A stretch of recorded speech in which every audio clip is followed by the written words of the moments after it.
আলাইকুম। আসসালামু আলাইকুম। আপনি কি মুসলমান? মুসলমান। মুসলমান আপনি? আমাকে খাইছে। হ্যাঁ? আচ্ছা, আল্লাহ সাহায্য দিন। সাহায্য চান না? তো আজকে কিন্তু আপনার জন্য কিন্তু বিশেষ অফার আছে, 30,000 টাকা আছে এখানে। আপনি যদি আমার প্রশ্নের উত্তর দিতে পারেন তাহলে কিন্তু আমি আপনাকে এই টাকা দেবো। ঠিক আছে? আপনি মুসলমান না? আমি ইসলামিক প্রশ্ন করবো আপনাকে। কোরআন শরীফে 114টি সূরা আছে, কয়টি? 114টি।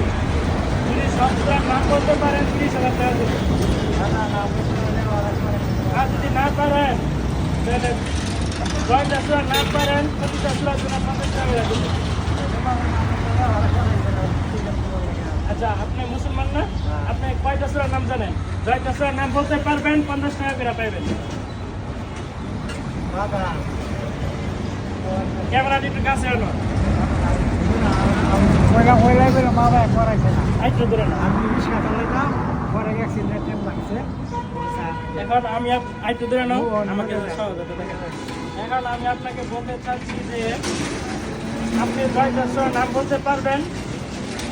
হ্যাঁ, প্রতিটি সূরার নাম বলার জন্য 50 টাকা করে দেবো। আর যদি সব সূরার নাম বলতে পারেন 30,000 টাকা আছে, পুরো দাম দিয়ে দেবো। একটা সূরার নাম বলতে পারবেন না? নামাজ পড়েন আপনি? আচ্ছা, তো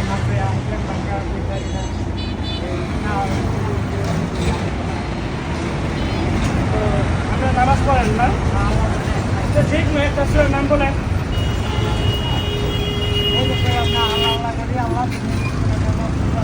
আমি তো অনেক ট্রাই করতেছি, উনি মুসলমান। আমি চাইছি যে উনি একটা সূরার নাম অন্তত বলুক, কিন্তু একটা সূরার নাম বলতে পারতেছে না। তো আমি জানি না কেমন মুসলমান।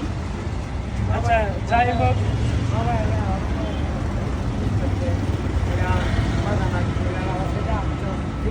আপনি যদি 30টা সূরার নাম বলতে পারতেন তাহলে আমি আপনাকে 30,000 টাকা দিলাম এলে।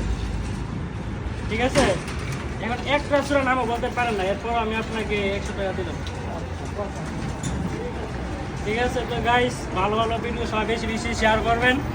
তো আমার প্রশ্ন ছিল, উনি হচ্ছে মুসলমান। আমি এরকম একটি প্রশ্ন করেছি যে উনি যদি কোরআন শরীফে মোট 114টি সূরা আছে, তো যতটা সূরার নাম বলতে পারবে প্রতিটি সূরার জন্য তাকে 50 টাকা করে দিব, কিন্তু তিনি একটি সূরার নামও বলতে পারে নাই।